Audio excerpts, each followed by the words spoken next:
এই শিলং সালাউদ্দিনের সব হ্যাডম ফুস করে নিবে গেল দেখেছেন। এরপর উই আর মন্ত্রণালয় চালাবার পারবি। সে স্টেডিয়ামে যায় ভুয়া ভুয়া স্লোগান ওঠে, সে ভিক্টিমের বাসায় যায় ভুয়া ভুয়া স্লোগান ওঠে, তার পুলিশ খায় দাবরানি, উই শেষ।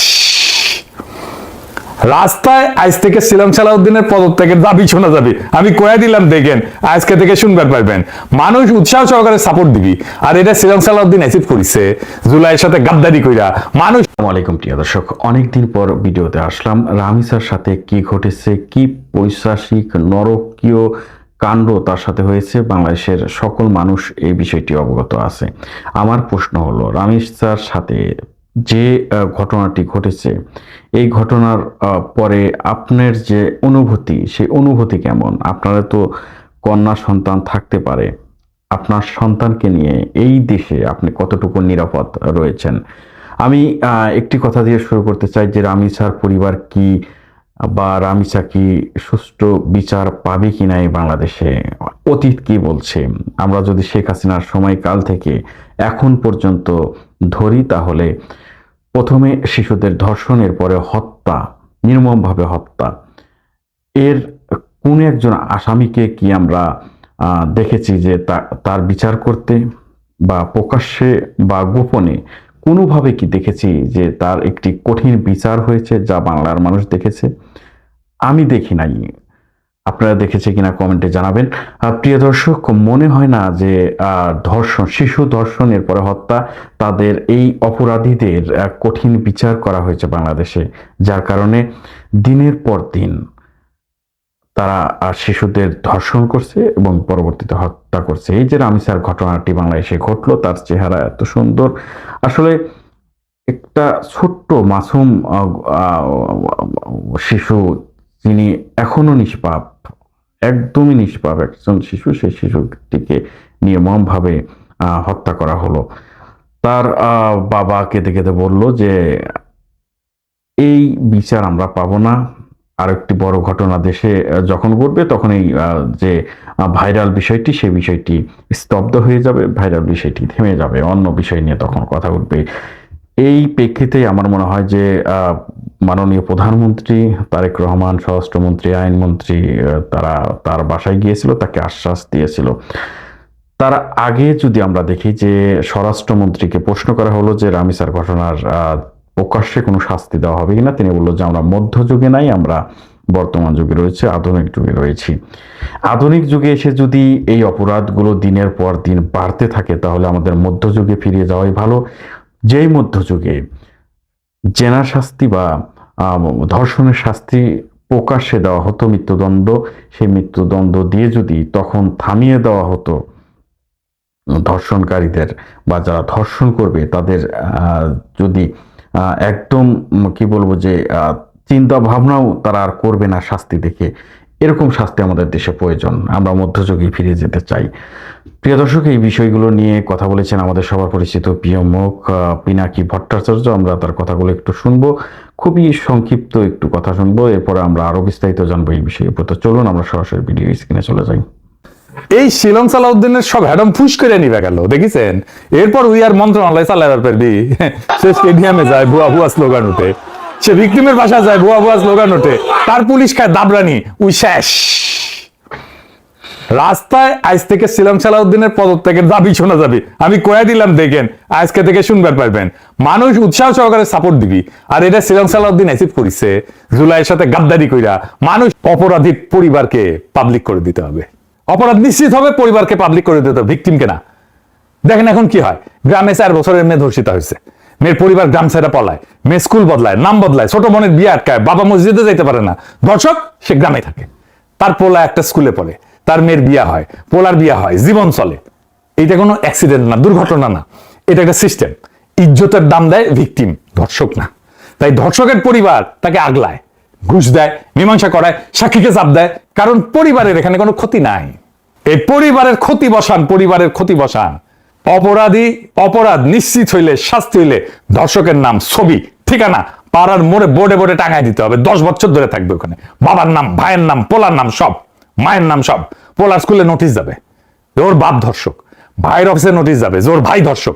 ওয়েবসাইটে সার্চ দিলে প্রথমেই আসবে, এইটা ধর্ষকের পুরা পরিবার মানুষ জানবে।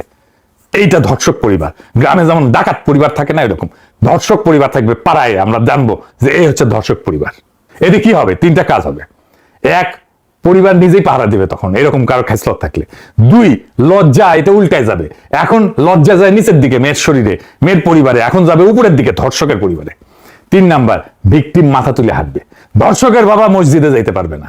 বাংলাদেশে শিশু ধর্ষণের সমস্যা আইনের না, সমাজে। আইন আছে, কড়া আইন আছে, কাজ করে না কেন? কারণ সমাজ ধর্ষককে আগলায় রাখে, পরিবার ধর্ষককে আগলায় রাখে। সমাজ আগলায় কেন? কারণ আগলানোয় সমাজের কোনো নিজের খরচা নাই তো, সমস্যা নাই তো, খরচা বসানো ওইখানে। ধর্ষকের পরিবারকে ধরেন, বংশকে ধরেন, পাড়াকে ধরেন, সবাইকে দায়ী করেন। এটা কোনো নতুন বুদ্ধি না, এটা জুডোর প্র্যাকটিস। প্রতিপক্ষের জোরই প্রতিপক্ষের বিরুদ্ধে ফেরায় দেওয়া। তো এই সমাজের জোর কোথায়? সম্মান একলার না তো, গোটা বংশের। লজ্জা একলার না, গোটা পরিবারের। তাহলে অপরাধের দায় কালেকটিভ হোক। যেই সমাজে সব ভাগাভাগি, সেই সমাজে দায়ও ভাগাভাগি করতে হবে। এটা ছাড়া অপরাধ কোনোদিন থামবে না। আমাদের শিশুদের রক্ষা করার জন্য এর চাইতে উত্তম কোনো পথ নাই, এই পথ গ্রহণ করতে হবে। আর এই অপদার্থ স্বরাষ্ট্রমন্ত্রী ইন্ডিয়ান মাল শিলং সালাউদ্দিনকে বরখাস্ত করতে হবে। প্রিয় দর্শক, আমরা দেখে আসলাম রামিসার যে ঘটনা, সেই ঘটনা নিয়ে আলোচনা করলেন আমাদের সবার পরিচিত প্রিয় মুখ সাংবাদিক ডক্টর পিনাকি ভট্টাচার্য। এই দেশে ধর্ষণের কোনো বিচার হয় না, হোক সেটা শিশু, হোক সেটা বড় মানুষ বা বৃদ্ধ মানুষ। এই দেশে ধর্ষণের বিচার হয় না, যার কারণে দিন দিন ধর্ষণ বেড়ে যাচ্ছে। আমরা পিনাকি তার কথা শুনে আসলাম, তিনি খুবই সুন্দরভাবে, গুরুত্বপূর্ণভাবে বিষয়গুলো আমাদের তুলে ধরলেন।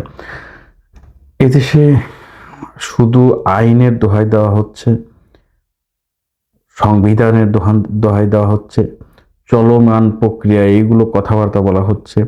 সাংবাদিকরা যখন জিজ্ঞাসা করলো যে রামিসার যে ঘটনা, সেই ঘটনা নিয়ে স্বরাষ্ট্রমন্ত্রীকে, তিনি এমনভাবে কথা বললেন যে হাসতে হাসতে, যে রামিসার ঘটনা চলমান প্রক্রিয়া, সেই যে কি বলবো, পিয়ার পদ্ধতিতে নির্বাচন নিয়ে বা জুলাই সনদ নিয়ে বা সংস্কার নিয়ে তাকে যখন প্রশ্ন করা হয়েছিল, সবগুলোতে তিনি একই উত্তরে একই কথা বলেছেন যে চলমান প্রক্রিয়া, চলমান প্রক্রিয়া।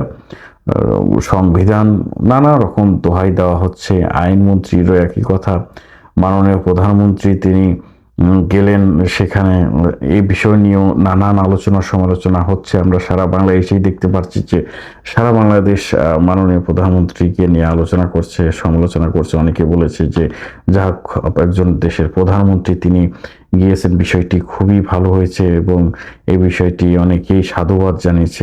আবার অনেকেই বলছে যে হাসিনাও একই রকম কাজ করত, তিনি নিজেই গুম করত। যেমন ইলিয়াস হোসেন, বিএনপির বড় নেতা, সিলেটের সম্ভবত, তাকে গুম করা হলো। তার পরিবার যখন তার কাছে আসলো, মায়া কান্না কানলো, মনে হলো যে হাসিনা এই বিষয়ে কিছুই জানে না, অথচ তিনি এই কাজগুলো করেছে।